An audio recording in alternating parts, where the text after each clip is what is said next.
From Lagos, the nation's commercial capital, this is the News at 10. Live from Channels Television. Reporting tonight, Anne Nwaodo.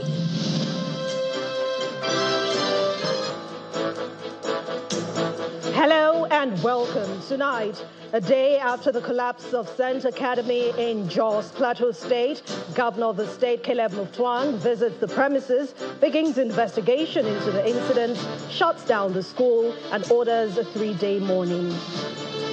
Vice President commiserates with the government and people of Plateau State over the deaths of children from the school building collapse. Adamawa and Delta State hold local government elections, elect chairmen and councillors. And Hamas ran a Ministry of Health in Gaza says 90 people killed in Israeli airstrikes targeting military chiefs. And on Business News tonight, economic think tank Financial Derivatives Company projects June headline inflation rate to hit 34.09%. Out of MBS data and CBN MPC meeting this month. Governor Caleb Mutfwang gave the order when he visited the premises for an assessment of the situation with the principal and staff at hand to receive him. He also expressed his condolences to the victims, their families, and those who lost their lives in this incident.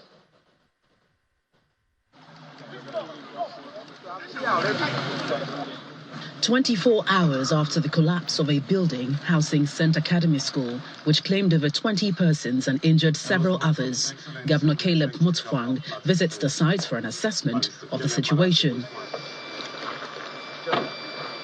Governor Mutfwang queries the quality of materials used for the building and ordered the immediate closure of the school. It's unfortunate what has happened, but of course what it means is that this school is closed down immediately. We can't take any further chances. And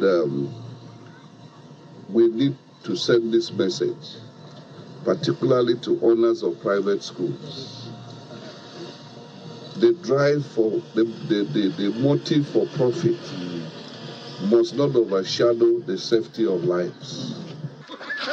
Engineers and related professionals have been taking stock with members of the Nigerian Building and Road Research Institute gathering materials for analysis to determine the cause of the collapse of the 2-story building. We've obtained some samples yesterday. We're here to continue with the collection of samples. We got steel, we got concrete yesterday. We're going to subject all of them to laboratory analysis. We are collecting soil samples today. We'll dig up to 2.5 meters to collect the samples and then do our tests in our laboratories, the bearing capacity test, to know the strength of this soil. The principal of the school explained that there was no premonition or any sign that the building could have caved in based on due diligence and constant checks on the school premises. On daily basis, I do a kind of general checking and monitoring twice, in the morning and in the evening, to probably ascertain areas where we might need to work on. But I didn't see any. So the rumor that it has been shaken is not safe for students to see is unfounded. It's not true at all. Governor Mutfwang also visited some of the survivors in the hospital where they are receiving treatment.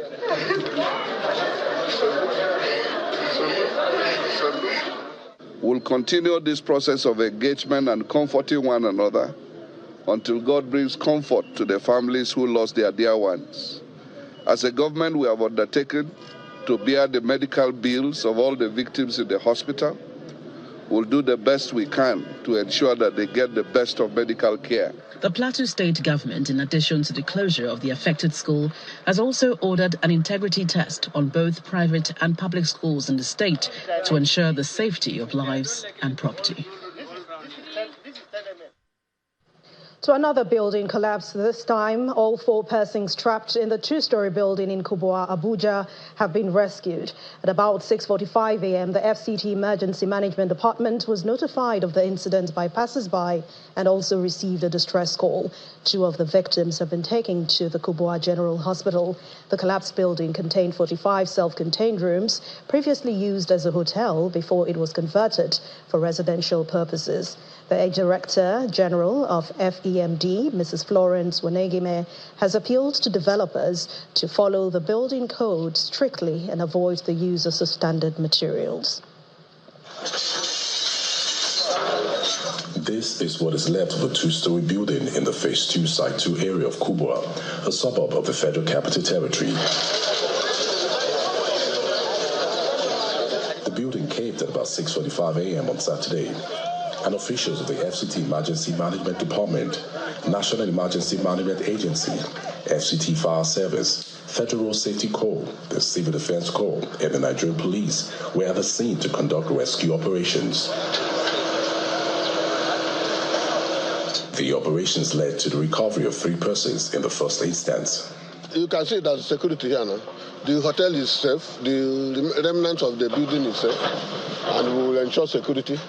We have been here since.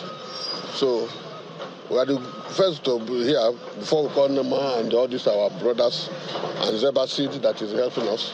Our interest is to rescue and save life and safety for everybody. That's our own. The people that were there and the manager that we met, he said all of a sudden it happens. Even though a woman that was outside there, she said when it happened, the structure was shaking and I ran out. And the few persons that were still remaining, before they come out, the building collapsed. For 3 hours, rescue operations continued to rescue 1 person who had been calling for help. Give way.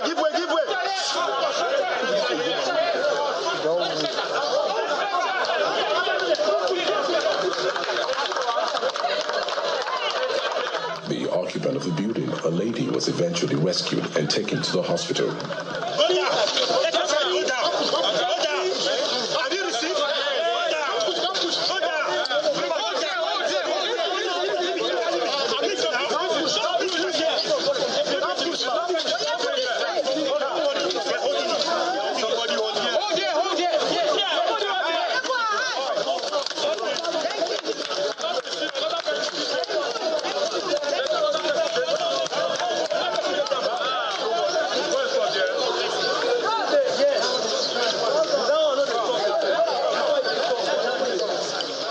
According to residents of the area, the structure was initially used as a hotel and then a hospital before it was eventually converted to a residence.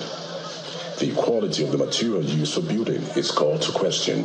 From the rubbles, you can see that the use of substandard materials is part of it. If you look at the rubbles very well, you see the quantity of cement and quantity of sand, the quality of iron rods, and the size. So far, that is what we can say about the collapsed building. Rescue operations continued following reports that one of the residents may still be trapped under the rubble. However, the resident suspected to be trapped emerged with wounds after receiving treatment. This led to the conclusion of the rescue operation. In the meantime, the FCT Department of Development Control and the Standard Organization of Nigeria have taken samples of the materials to conduct further analysis to ascertain the cause of the collapse.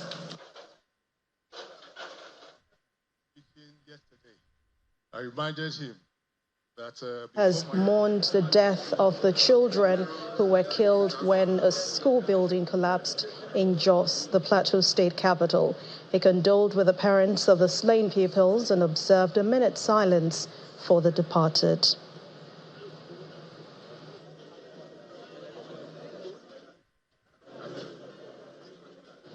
At that event, to celebrate former governor of Ogun State, Olusegun Oshoba's 85th birthday and book launch, Mr. Segun Oshoba, My Life in the Public in Lagos, the vice president, also hailed the former journalists and politician.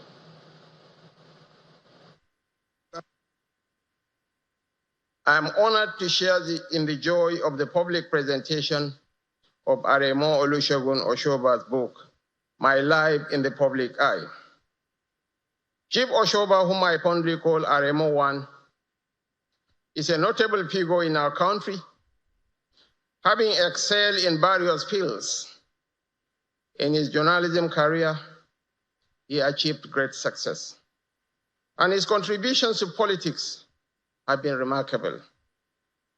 He served as the governor of Ogun State twice and made a lasting impact on the lives of his people.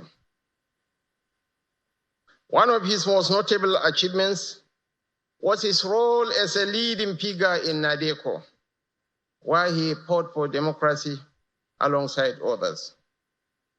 We owe him a debt of gratitude for his sacrifices. I would like to take this opportunity to thank him once again for documenting his journey and experiences. His life will be a source of inspiration and hope for generations to come. Vice President Kashim Shettima. A fire outbreak has damaged a section of the palace of the 16th Emir of Kano, Muhammadu Sunusi, at Gidan Rumfa. The incident, which occurred at about 11 p.m. Friday night, has raised concern about security and safety in the historic palace. According to the sources, the perpetrators forced a door open, set fire on it, and then locked it, causing significant damage to the throne and other valuables. The Chief of Staff to the Emir, Munir Serusi Bayero, confirmed this incident in an official statement. He adds that the palace administration is taking measures to ensure the safety of its occupants and investigating the cause of the fire to prevent a recurrence. The affected section of the palace, located at Kafor Kudu, is where the Emir holds court every Monday. Authorities are now asking anyone with information about the fire to come forward as investigations begin. Into politics now. Residents of Adamawa State turned out in their numbers to elect chairmen and councillors of local governments in the state. Voting started at about 8:30 a.m. today in most polling units across the 21 local government areas of the state, while a few others started at about 10 a.m. due to the late arrival of election materials. Residents of Adamawa State gathered at polling units across the state to elect chairmen and councillors for the 21 local government areas of the state. According to the Adamawa State Independent Electoral Commission, 1.9 million eligible voters are expected to participate in the local government council elections in the state. 12 political parties participated in the exercise, while the All Progressives Party and the Social Democratic Party backed out of the exercise. The elections commenced in earnest as most polling units opened on time. Elections started also, even in mountainous areas. Elections started by 8 in some places. But we had little hitches in Yola North, which we have addressed. You have gone around, you have seen people voting even in Yola North. Because of the late starting of the election, there was still little voter apathy here. But if you go to the other local governments, people came out en masse to vote. The exercise was observed by election observers, while security operatives were on the ground to ensure a hitch-free election. People are out, people have casted their vote. If you go around the town, you can see the turnout is impressive. People are coming out to cast their votes. The process is holding 48 hours after the Supreme Court affirmed the autonomy of local government administrations, and Governor Umaru Fintiri of Adamawa State is promising to bequeath quality leadership to the younger generation. By the time we're leaving in 2027, we will have bred up new leaders that will take over from us, youthful ones, with full of energy, intellect, understanding of the diversity of the state. This is what we intend to give the good people of the state. Voting ended in most polling units by the stipulated time, while the collation of results is still ongoing at the headquarters of the various local governments. The Adamawa State Independent Electoral Commission is expected to announce the final result at the conclusion of the exercise.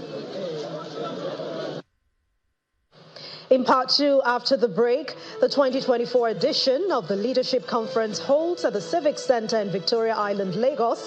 Participants deliberate on how to lead with integrity. Please join us again.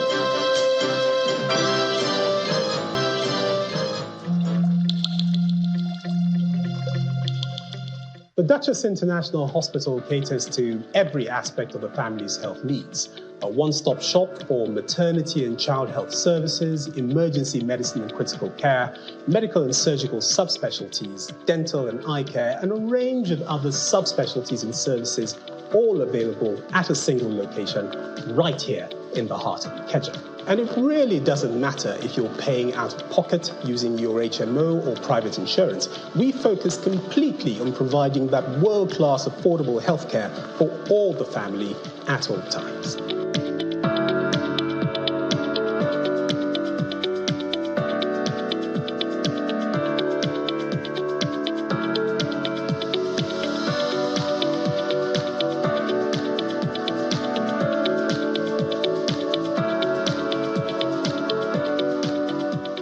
The House of Representatives Committee on Public Procurement cordially invites concerned stakeholders, government agencies, organizations, and the general public to a public hearing on a bill for an act to amend the Chartered Institute of Purchasing and Supply Management Act 2007 to align with international best practices and for related matters. Date, Monday, 15th July 2024. Venue, Conference Room 236, New Building, House of Representatives, National Assembly Complex, Abuja. Time, 11 a.m. Special guest of honor is Excellency Right Honorable Abbas Tajuddin, Speaker, House of Representatives. Announcer, Honorable Unyime Idem, Chairman, House Committee on Public Procurement.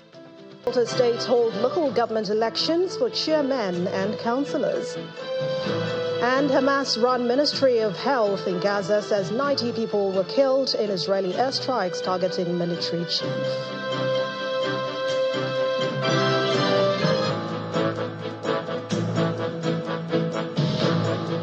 Local government elections held in Delta State in 5,863 polling units and 500 wards across the 25 local government areas of the state. Governor Sheriff Oborowori, who cast his vote in Ward 6, Unit 33 in Osubi area of the Okpa local government area in the state, expressed confidence in the process. He also reacted to the Supreme Court's judgment on the financial autonomy for local governments, insisting the recent development does not change anything in the state.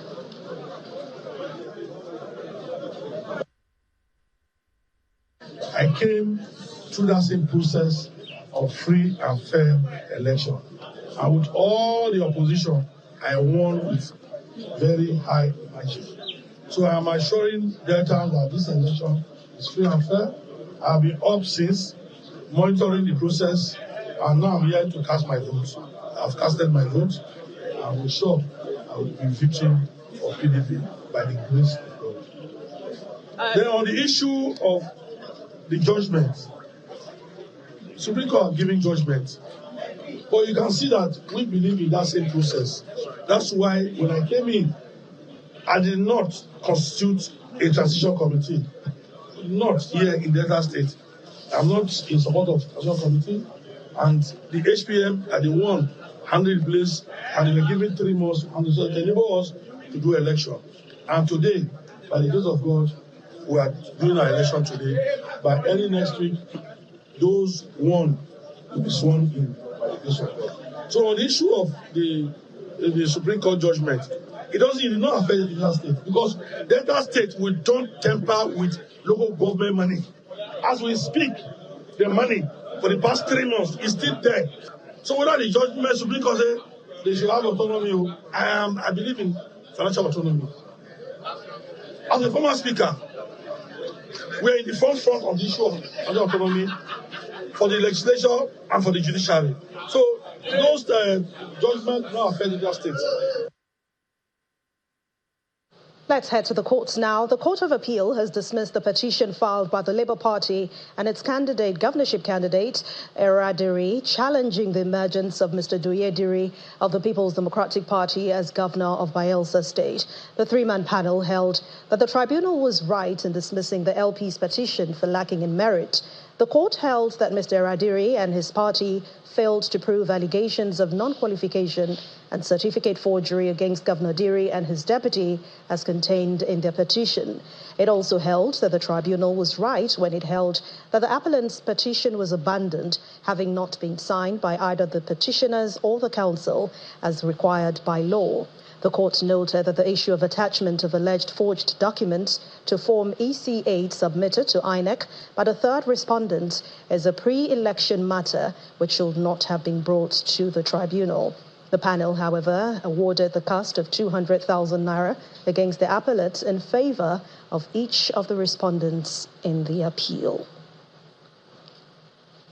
The Nigerian Army will continue to respond to all security threats in the country in accordance with the laid-down constitutional provisions and code of conduct. This assurance has been given by the Chief of Army Staff, Lieutenant General Taurid Lagbaja, while speaking to newsmen shortly after participating at the closing ceremony of the Second Commanding Officers Workshop 2024, and also commissioning projects within the barracks of the Nigerian Army 6th Division headquarters in Port Harcourt, Rivers State.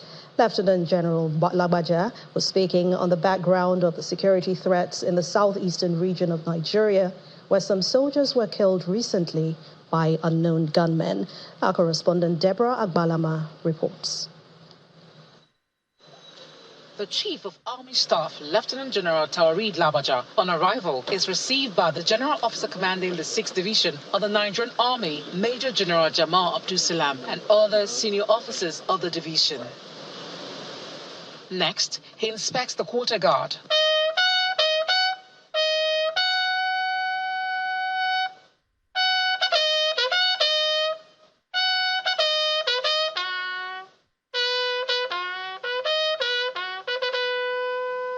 Lieutenant General Lagbaja then moves to inaugurate some projects like the 10-family unit Corporal and below quarters, the 6th Division Python Shopping Mall, amongst other projects. The benefit of humanity.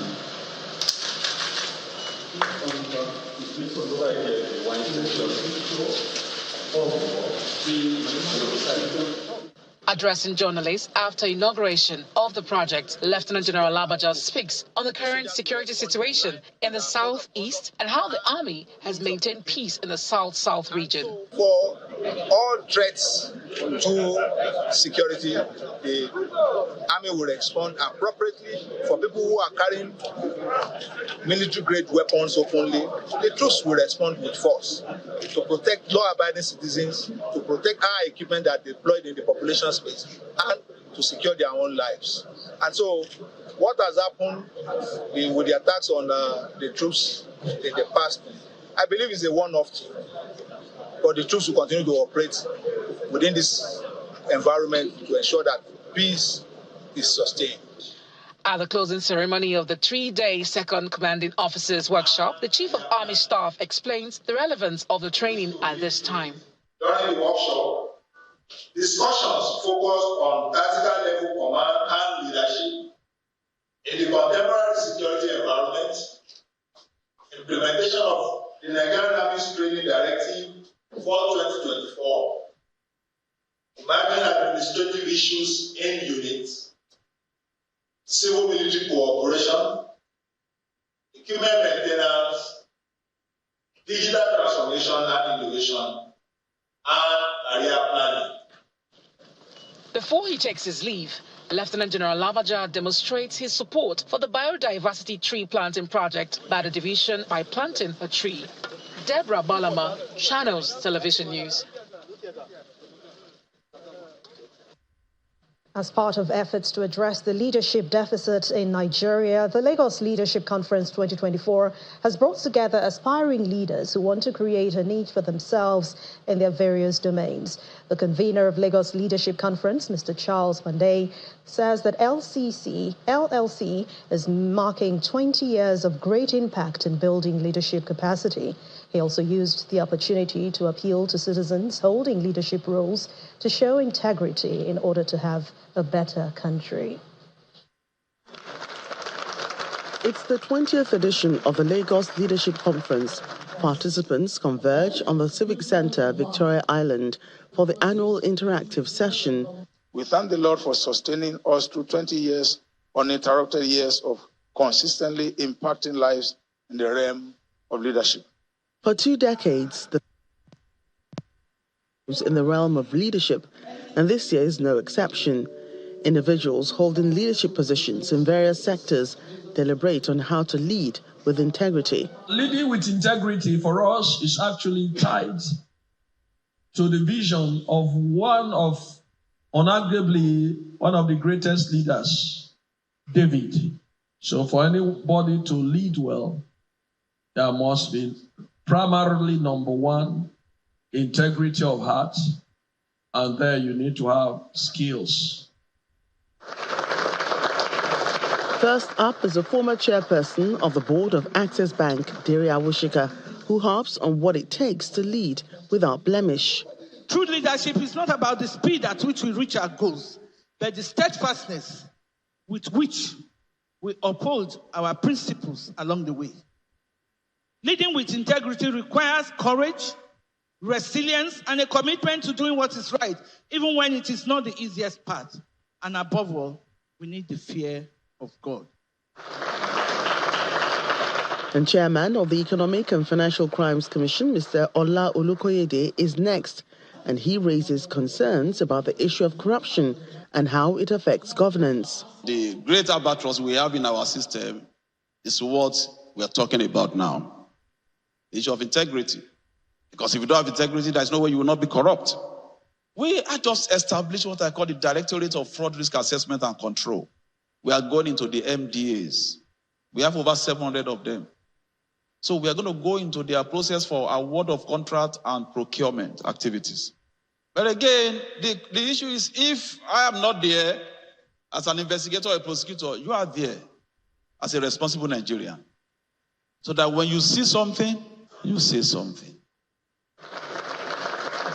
One of the leaders in the Redeemed Christian Church of God anchors his message of leadership on the scripture. 1 Corinthians 4, verse 1 and 2. That let a man so account of us as of the ministers of Christ and stewards of the mysteries of God. Verse 2. Moreover, it is required in stewards that a man be found faithful. To be faithful as a steward of the things of God is to hold the position given to you in ways that we please the one who has appointed you into such a position. As the Lagos Leadership Conference marks its 20 years of existence, it promises to continue to assist and contribute its quota in reducing the leadership deficit in the nation by encouraging young Nigerians to serve right. The federal government's drive to move the nation's automotive industry from semi-knocked down, that's SKD, to completely knocked down, CKD, is still ongoing, despite the significant challenges involved.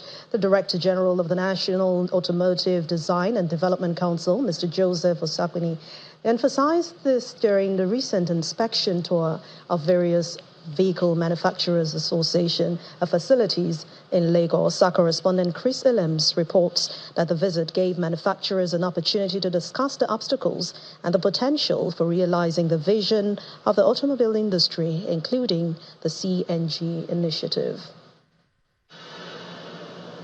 An average modern vehicle consists of a minimum of 30,000 parts made by different manufacturers.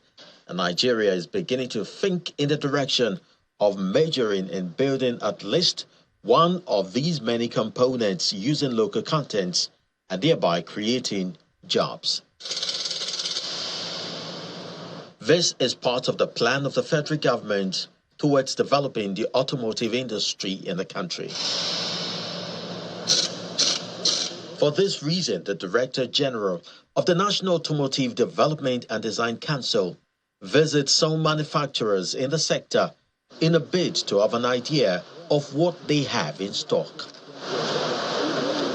It says beyond specialization, Nigeria must begin to look towards raising its game from semi-knocked down SKD to completely knocked down CKD. We want them to increase the local components. So if you see tractor use a lot of steel. So we are now looking at whatever we can do here in Nigeria, plastic, foam, even the cellophane you used to cover this when you finish this, all these things are the things we can provide or we can source locally. It's a lofty idea, but these manufacturers believe it requires commitment and actionable plans. I will not deceive you. I mean, we cannot sugarcoat this. It's a long journey, but we are delighted and we are happy to make that investment. It's not just a journey that an entity can embark on its own. There are other supporting structures that need to be put in place. For the automotive industry to survive, government policies has to be fashioned around it. Without that, it will go at a snail pace. And the present administration has actually put in place certain policies that will propel the auto industry forward. The visit also takes into cognizance the country's energy transition and conversion plan from petrol to CNG, where work appears to be in progress. 200 units have been given to us, and facilities have been procured. Clearing and the logistics is being done in the ports. In the next 2 to 3 weeks, they will be here. When we went there, you saw every worker is out there putting in their best to make sure that the 90 days mandate given to us is achieved. According to the Nigeria Bureau of Statistics, there were over 11 million vehicles on Nigerian roads as of 2018, much of which were fairly used and not environmentally friendly. Therefore, any plan that would help Nigerians access and afford vehicles possibly made in Nigeria, driven on CNG, would no doubt be a welcome development. Chris Alems, Channels Television News. Still ahead on the news at 10, economic advisory firm Financial Derivatives Company projects June inflation rate at 34.09% ahead of NBS data and CBN NPC meeting this month. And that's on Business News. Please stay with us.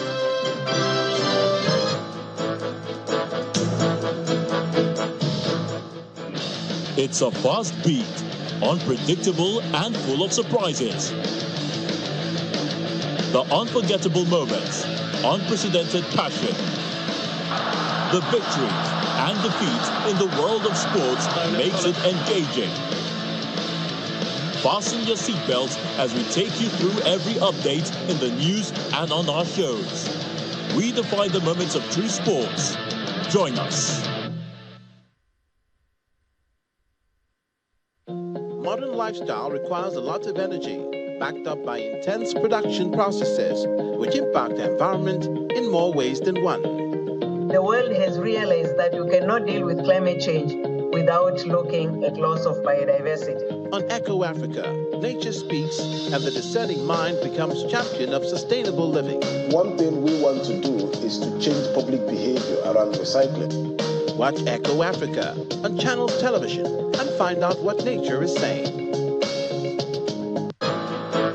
And analyze the Samoa Agreement. The president of the Institute's Governing Council, Mr. Ike Neliako, made this disclosure at the second special Diamond Anniversary induction for media and allied practitioners in Abuja. According to Mr. Neliako, the team of experts will assess the reputational implications of the deal on Nigeria and its citizens. The Nigerian Institute of Public Relations is welcoming new members into our fold, and this special Diamond Jubilee Anniversary induction is organized for media and allied practitioners. Former ministers of information joined federal lawmakers and heads of government agencies and media organizations at the ceremony. The conversation centered on eliminating quackery in the public relations profession, as well as eradication of fake news. No matter the quality of any policy, no matter how well articulated that policy is, unless you're able to share this policy with the public, with society, with your citizens, its full implementation and the realization of its full impact will be constrained significantly. Distinguish public information from propaganda. it is very, very important, because sometimes it is easy to pass from communication to propaganda, and in the end, society is misled. And by the time society is coming to the truth of the matter, it is too late. Let us be very, very sensitive. Reputation is at the core of public relations, and the president of the Institute's Governing Council, Mr. Ike Neliaku, takes it further to the national level and announces plans to analyze the Samoa Agreement. We are reputation builders. We are perception managers. We don't just jump into the fray. For us to speak, there must be a basis. So the Institute decided to set up a technical team of experts to study the Samoa Agreement and come up with the reputation and perception implication of signing that agreement to Nigeria as a nation and to the citizens of the Federal Republic of Nigeria.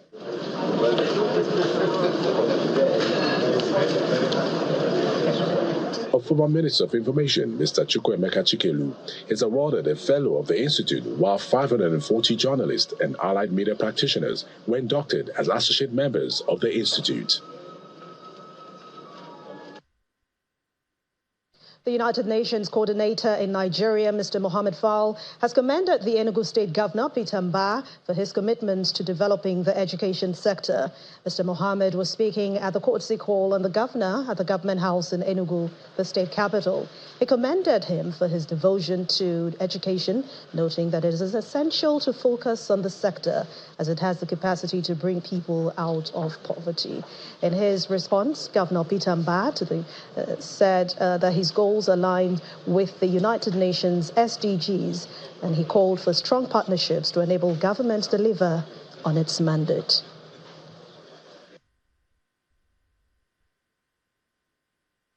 I have seen the leader who had the heart for his people. I have seen a leader who has the intellect, master the figure, knows in and out the data. In a few minutes, I have seen exactly what I was looking for.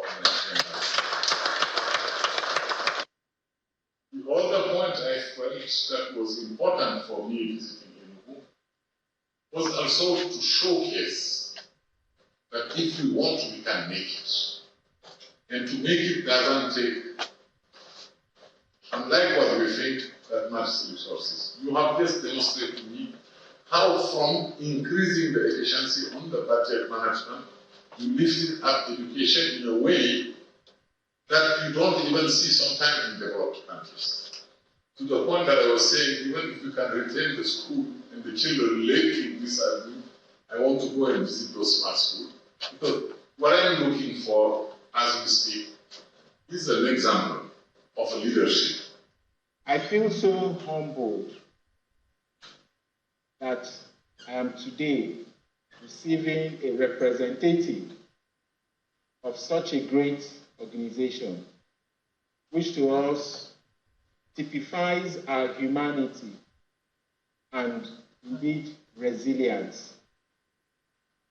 So I welcome you sincerely to Enugu. Our vision in Enugu and the projects we do are quite aligned with the UN aims and objectives. So once again, I want to sincerely welcome you to Enugu State and to say to you that the value and significance of this your visit can never be lost on us. We appreciate it greatly.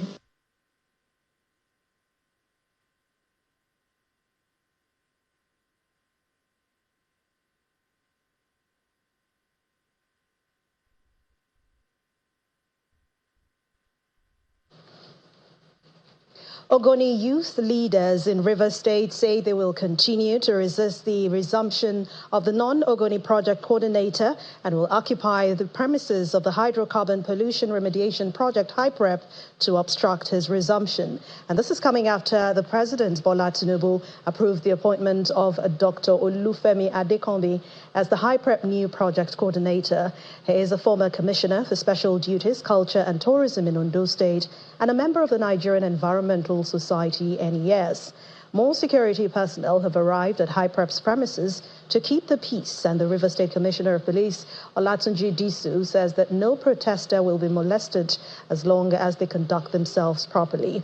He has also assured the protesters that the police is only there to prevent a breakdown of law and order.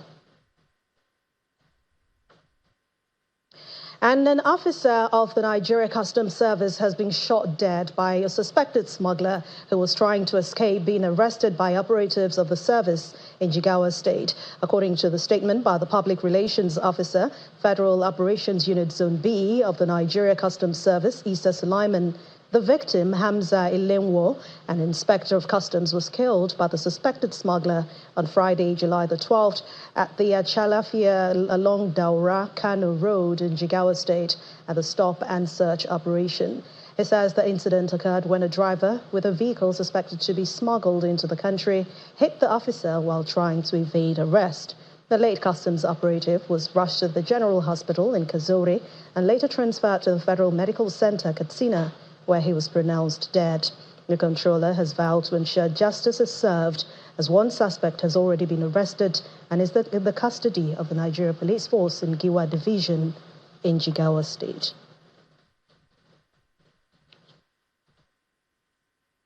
The governor of Kogi State, Usman Ododo, has promised to immortalize the students of the Confluence University, a state university, who were killed by kidnappers. Governor Ododo stated this while he met with some students of the institution following the abduction of their colleagues on May the 9th.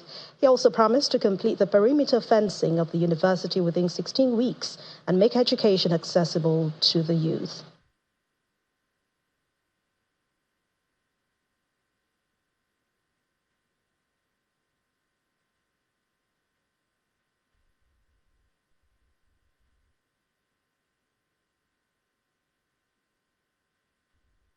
Let's talk politics now. The former Senate President, Pius Anyim, has officially joined the All Progressives Congress, the APC, during the grand finale of the Ebonyi State local government election campaign at Paarutangele Township Stadium in Abakaliki, the Ebonyi State capital. The former secretary to the government of the Federation formally declared his intention to move to the ruling APC.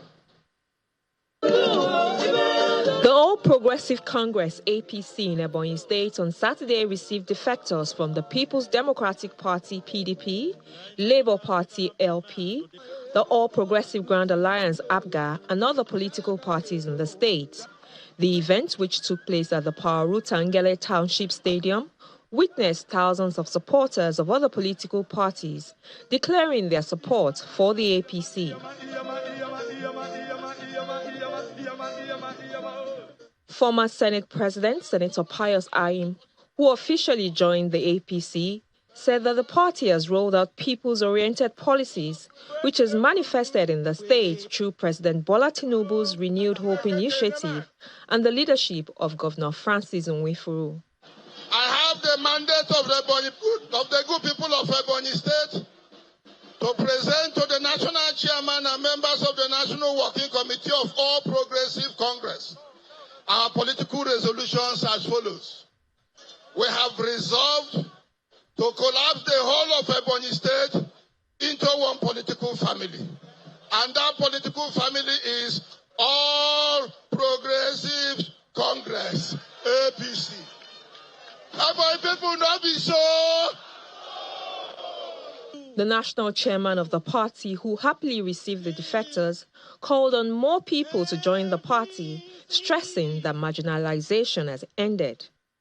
It is now my privilege and honor as the chairman of our great party, the APC, the symbol the flag of our party to all the decampees from PDP, People's Dehumanizing Party,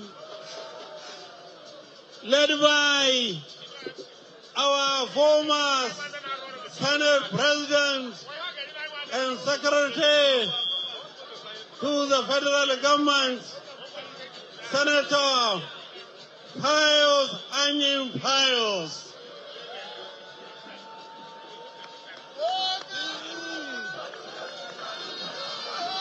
The Minister for Works, Senator David Mahi, in his remarks, stressed that the federal government is committed to ensuring that the people experience more infrastructural development in the Southeast region. Let me assure you that in the Committee of Infrastructural Development, that Mr. President is very, very, very interested in road development in the entire Southeast.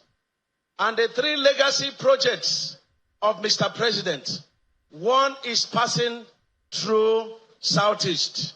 The chairman of the Progressive Governors Forum and Governor of Imo State, Senator Opuzedinma, expressed happiness, saying that the APC will continue to unite the Southeast region for more development and progress. This government is our government. The government of renewed hope agenda of President Ahmed Bola Tinubu is our government. So nobody from Southeast will protest. We are not aggrieved. We will have hope. The new entrants, let me assure you that all of you will be fully carried along in the affairs of our great party, the All Progressive Congress. Our intention is that together we shall build a various states that will be conducive for future generation. Ebonyi State local government election is slated to hold on Saturday, July 20th, 2024, with the APC vowing to win all the 13 local government areas in the state. Let's now check out Nigeria's headline inflation rate in the world of business. Ladi is standing by.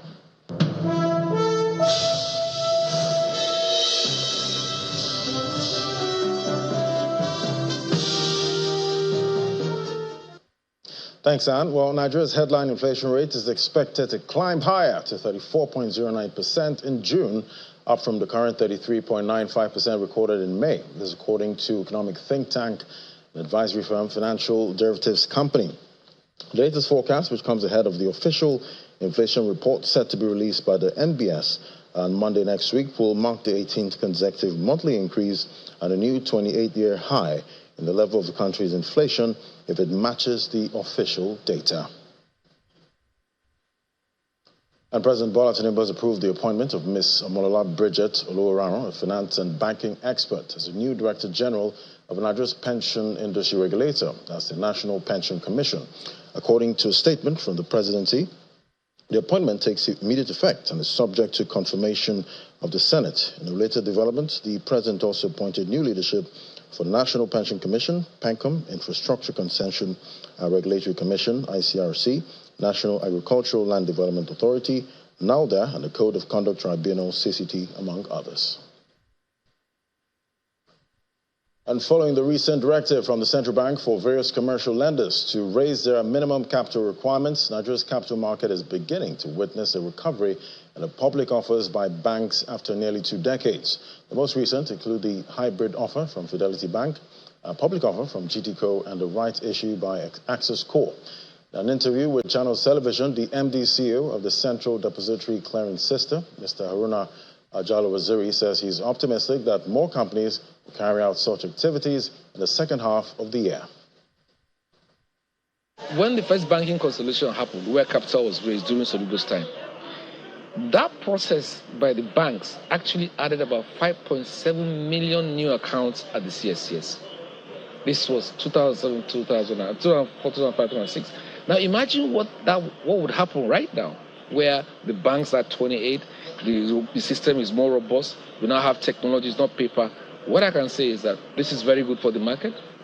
It will bring in more investors into the market. will create more liquidity, and more importantly, I think, it will create value for investors to begin to have options in terms of, what they can invest in and how much they can invest.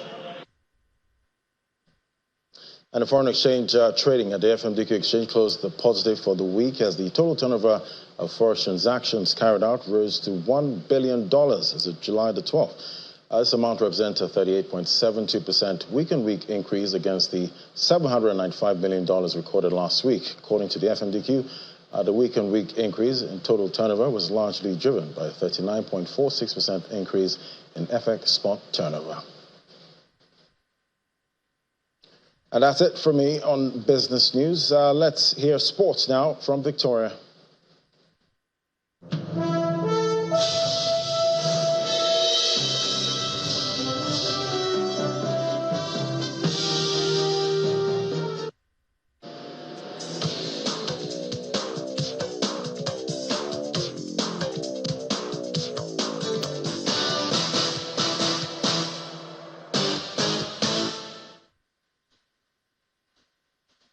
Thank you, Ladi. Welcome to Sports News. We begin with tennis as Barbora Krejcikova has defeated Italy's Jasmine Paolini to win the Wimbledon women's title on Saturday for her second Grand Slam singles triumph.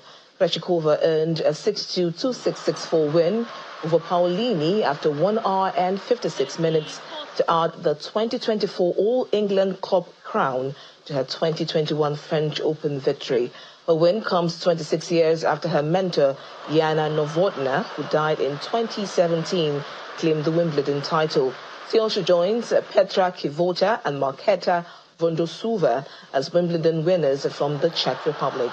The result means Paolini has lost 2 Grand Slam titles back-to-back after coming off second best to Iga Swiatek at the French Open last month.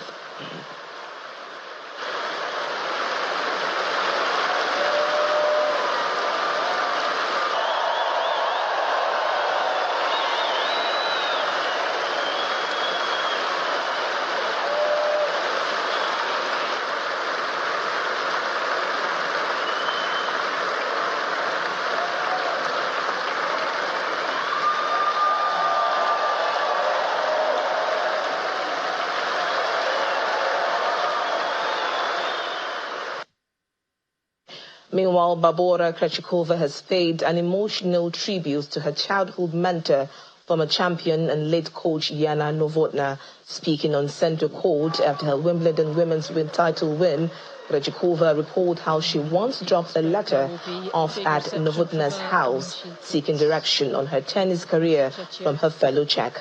The 28-year-old will return to the top 10 following her victory in London.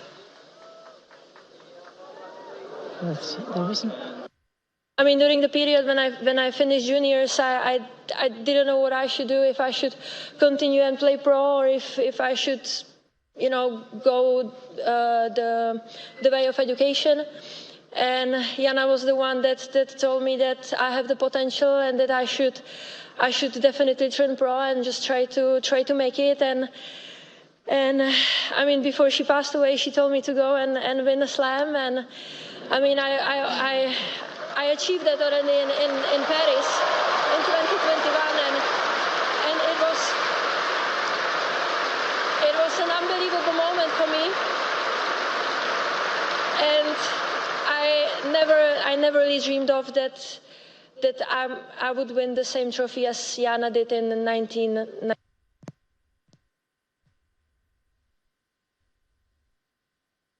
And still with tennis, Novak Djokovic believes the prospect of creating tennis history will provide the fuel he needs to defeat Carlos Alcaraz and clinch an 8th Wimbledon title and record 25th Grand Slam on Sunday.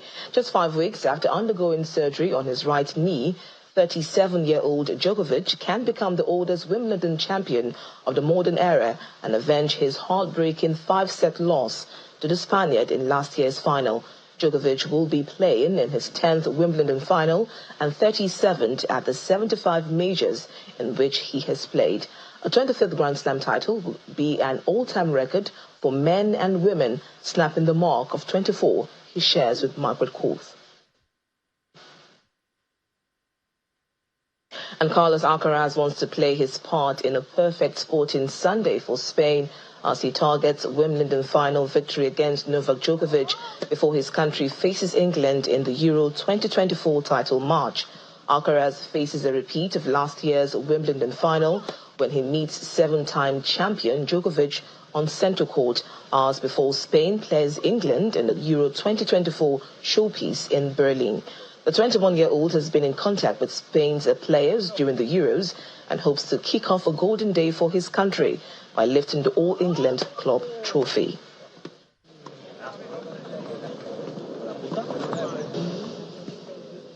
To football now, where England boss Gareth Southgate has said he does not believe that fate is guiding the Three Lions to Euro 2024 glory, but is dreaming of ending a 58-year wait to win a major tournament in Sunday's final against Spain at the Olympic Stadium in Berlin. 3 years on from losing the Euro 2020 final on home soil to Italy, England have another opportunity to become European champions for the first time. Southgate believes his players should go into the final against a strong Spain side better for past experiences.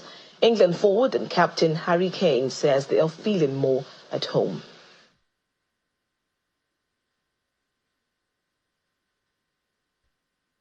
And that's it on Sports News. Now back to you, Anne, for the rest of the news at 10.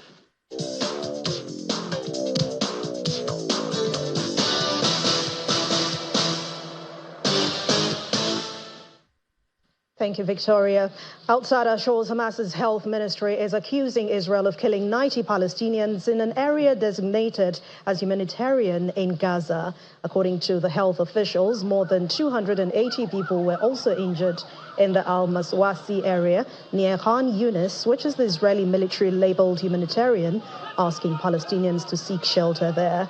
Israel counters that the attack targeted senior Hamas leaders, such as the head of Hamas military wing, Mohammed Deif, in an open area where there were only Hamas terrorists and no civilians, as well as Hamas commander for Khan Yunis, Rafah Salama. Israel's Prime Minister Benjamin Netanyahu will hold security talks throughout today.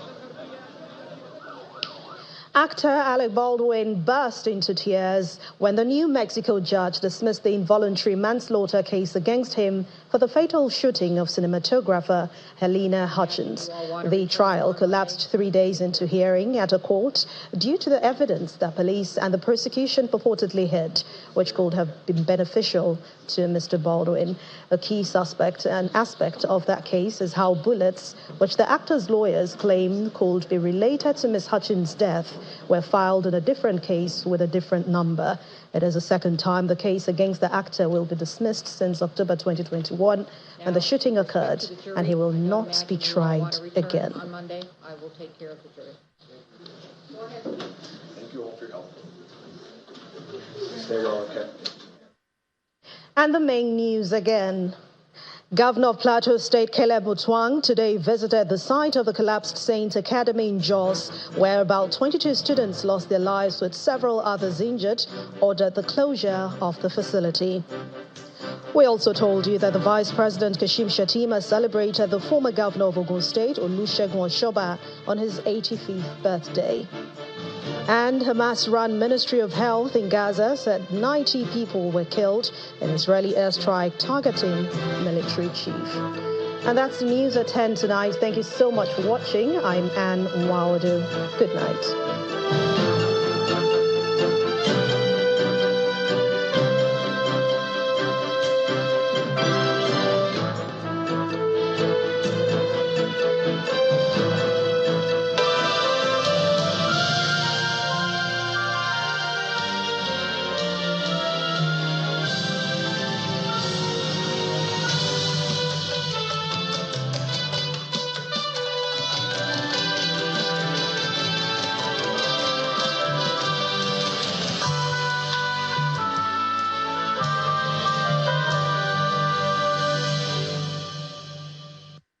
Can the economic and security situation of a country affect the mental health of a people to the point where there is widespread mental illness?